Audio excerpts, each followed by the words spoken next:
शांडिल ऋषि की आज्ञा होने के पश्चात कन्हैया ने अपनी माता को प्रणाम किया।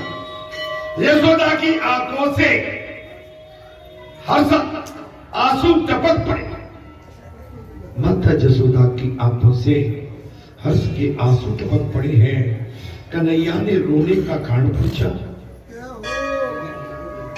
कन्हैया ने माता से रोने का कारण पूछ लिया। तो यशोदा ने कहा, तू सुबह से गाय को लेकर वन में जाएगा। लाला, तू सुबह से लेकर शाम तक गऊ को लेकर वन में जाएगा और शाम को लौटेगा। मेरे लाल, तेरे मनोहर चेहरे को देखे बिना मेरा सारा दिन कैसे बीतेगा? तेरे मनोहर चेहरे को देखे बगैर ए मेरे लाल, मेरा दिन कैसे बीतेगा? जब जीव ईश्वर के बिना एक क्षण भी न रह सके और ऐसी स्थिति पर पहुंच जाए, तब ईश्वर महाराज शीघ्र ही उसकी गोद में आ जाते। लाला आ गए, यशोदा मैया से लिपट गए, गोद में बैठ गए, भगवान के लिए रो रमाओ, अगाओ, सपने भगवान के देखो। अरे जो कुछ करना है भगवान के लिए करो। जो भगवान के लिए करते हैं वो माता यशोदा की तरह अजर अमर हो जाते हैं। उनका नाम निशान जब तक रहती है, जब तक अमिट रहता है, वो मिटता नहीं। यशोदा ने कन्हैया को उपाने पहनाने चाहे, महाराज खड़ा हो जूती। माता यशोदा ने कन्हैया को पैरों में उपाने पहनाए चाहे, उसने इनकार करते हुए कहा, अरे भैया मैं गोपाल हूं, भैया मैं गौ का पालक हूं, मैं गौ का सेवक हूं, गाय का सेवक हूं। मां, मैं गौ का स्वामी नहीं, मैं गौ का सेवक हूं। और सेवक कभी जूते नहीं पहनता, सेवक कभी जूते नहीं पहन सकता। क्या यशोदा, बेटा गाय तो पशु है। यशोदा बोली, बेटा, बोले गाय तो पशु है। कन्हैया, मां ऐसा कभी मत बोलो। मैया ऐसा कभी मत बोलना। हे मेरी मां, ऐसा कभी नहीं। गाय पशु नहीं, हम सबकी माता है। क्या बात! गाय पशु नहीं, गाय हम सबकी माता नहीं, अरे जगत माता है। उसमें सभी देवों का वास है। हे मां, गौ में सभी देवताओं का वास है। मैं तो गौ का सेवक हूं। जब तक श्री कृष्ण गोकुल में रहे थे, जब तक भगवान श्री कृष्ण गोकुल में रहे थे, उन्होंने 4 प्रकार के संयमों का पालन किया था। नंबर 1, गोकुल में उन्होंने सिले हुए कपड़े कभी नहीं पहने। जब तक भगवान श्री कृष्ण गोकुल में रहे थे, भगवान श्री कृष्ण ने सिले हुए कपड़े कभी नहीं पहने, क्योंकि उनके साथी गोपाल बालक बड़े गरीब थे। क्या बात!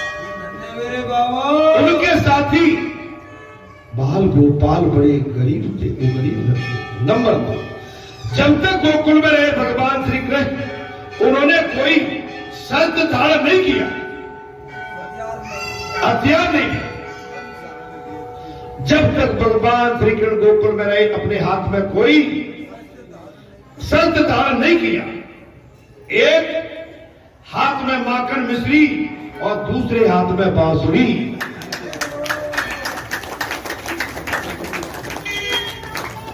एक हाथ में माखन मिश्री दूसरे हाथ में बांसुरी, बांसुरी की मधुरता तान में से ही सारे गोकुल को घायल कर देती। बांसुरी की मधुरता की तान से सारे गोकुलवासियों को घायल कर देते। नंबर 3, अपने सिर के केस कभी नहीं उतारे, अपने सर के बाल कभी नहीं उतारे। गोकुल का कन्हैया प्रेम की मूर्ति है। गोकुल का कन्हैया प्रेम की। नंबर 4, कन्हैया ने कभी जूते नहीं पहने। सच्चे जब तक गोकुल में रहे तब तक कन्हैया ने कभी पैर में जूते। श्री कृष्ण ने गायों की जैसी सेवा की वैसी न तो कोई कर सकता है और न कोई आगे कर सके।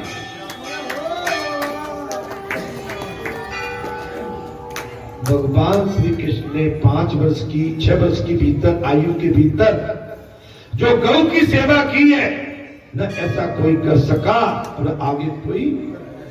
गाय को खिलाने पिलाने के समय तक उसने कभी कुछ खाया पिया तक नहीं। गाय को खिलाए बगैर भगवान श्री कृष्ण ने कुछ खाया पिया तक नहीं था। ऐसा कन्हैया गोकुल छोड़कर चला जाए और गाय आंसू बहाने लगे, इसमें आश्चर्य की क्या बात। ऐसा कन्हैया, ऐसा राह दिखैया, ऐसा बांसुरी का बजैया, इतना प्रेम करने वाला, संकट में सबके साथ खड़े रहने वाला, ऐसा कन्हैया गोकुल छोड़ के चला जाए तो इसमें महाराज किसके आंसू नहीं बहेंगे? इसमें आश्चर्य की क्या बात है? पशु होने पर भी सभी गाय श्री कृष्ण के पास रहना चाहती थी।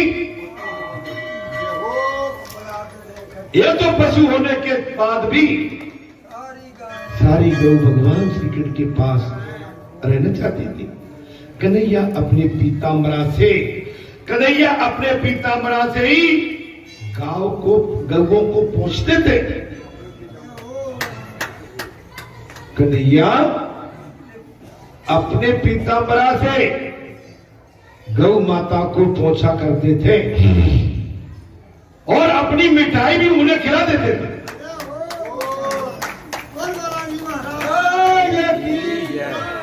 माता कभी पूछती तो कहता मुझे गाय बड़ी प्यारी लगी। माता कभी यशोदा पूछती थी, एक ही स्वर निकलता था, गौ मुझे बड़ी प्यारी लगती है, उनके खाने से मुझे आनंद मिलता है, उनके खाने से मुझे आनंद मिलता है। आज की कथा को विराम देते हैं, ठीक है? अगर अब कथा को बढ़ाते हैं कथा लंबी हो जाएगी, ठीक है? अगले मंगलवार को, ये पूष मास चल रहा है और इस समय कृष्ण पक्ष है, और अगले मंगलवार को शुक्ल पक्ष पूष भी निकला जाता है। बताइए समय की गति कितनी तीव्र और तेज है। रहते रहते आए हैं संसार में मां के गर्भ से, जिस दिन से समय हमें अपनी गति से बहुत आगे लेके चला जा रहा है। और समझ लो सबके पीछे जिस दिन से माता के गर्भ से बाहर आते हैं उसी समय से, उसी क्षण से काल उसके पीछे पड़ जाता है। ये संसारी रूपी काल हमारे पीछे पड़ा हुआ है, पता नहीं कब ग्रास कर लेगा, कब अपना आर बना के हमें निकल जाएगा और एक दिन हमें इस संसार से विदा लेके इस संसार से में जाना होगा। आज आपके हैं, पता नहीं कल किसके होंगे, कल क्या होगा, पल में क्या होगा पता नहीं है। जो आप अच्छे से अच्छा कर सकते हो, दान पुण्य धर्म सेवा, दान पुण्य धर्म सेवा, ये बड़े इससे बड़ी पूजा और इससे बड़ा कर्म और इससे बड़ा कर्तव्य हमारा दूसरा कोई नहीं। और जिसने इसका सहारा ले लिया महाराज, इसका जीवन आनंद में निकलता है। हंसते मुस्कुराते हर पल, हर समय, हर क्षण भगवान की बाहों में आहें फैलाते हुए भगवान को अपने शरीर में भर लो। आनंद का अनुभव अगर आप उठे तो परमात्मा के लिए, हाथ उठे भगवान को पाने के लिए, जबान बाड़ी निकले भगवान का भजन करने के लिए, कर्म किया जाए तो भगवान के लिए और समर्पित किया जाए उसी परमात्मा के लिए। आज की कथा का मूल भाव और मूल प्रसंग आपके समक्ष। दादी समय कम है, और बड़ी दया करिए कि तुमको बालाजी ने पकड़ लिया, सही ठिकाने पे जुड़े। या हर शनिवार, हर मंगलवार, या तो 24 घंटे राम धुन चलती रहे। शनिवार मंगलवार को तो आज मंगलवार है 12:30 1 तक, और शनिवार को भी 11 तक 4 बजे से कार्यक्रम चल रहा है। 8 घंटे से ऊपर का हमारा आपका सत्संग हो गया। मैं जानता हूं 8 घंटे के सत्संग में अगर आपने 8 क्षण, 8 पल भी भगवान को पक्के मन से दे दिए तो आपके लिए ऊपर बैकुंठ इंतजार कर। मुझे विश्वास है अगर हम जब छोड़ के तुमसे पहले गए ना, हम कह देंगे बालाजी के महाराज जितने भी है ना जाम रहते हैं, हमारे पास सबको टपकाते जाना, भाई भेजते जाना। बालाजी धाम से, बरेटा बालाजी धाम से जितने भी हमारे सहपाठी जो जुड़े हैं, हम ऊपर रहे तो वचन देते हैं ऊपर से भी तुम्हें याद करके ऊपर बुला रहे हैं।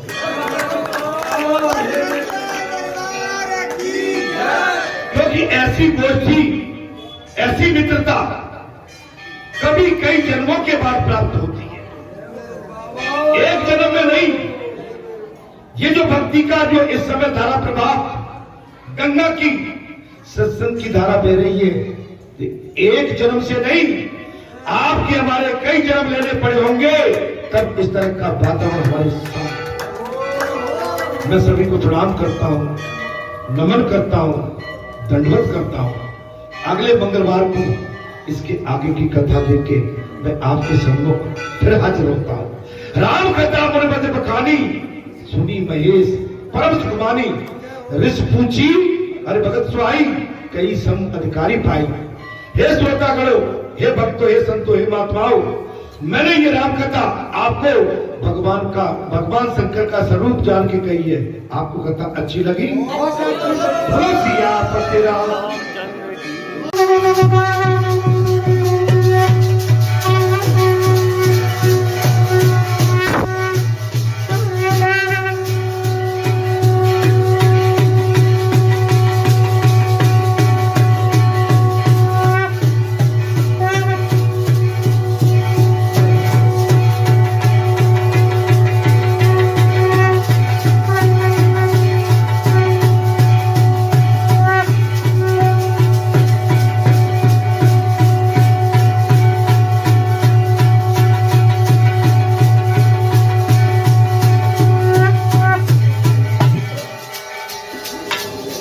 ओम जय जगदीश।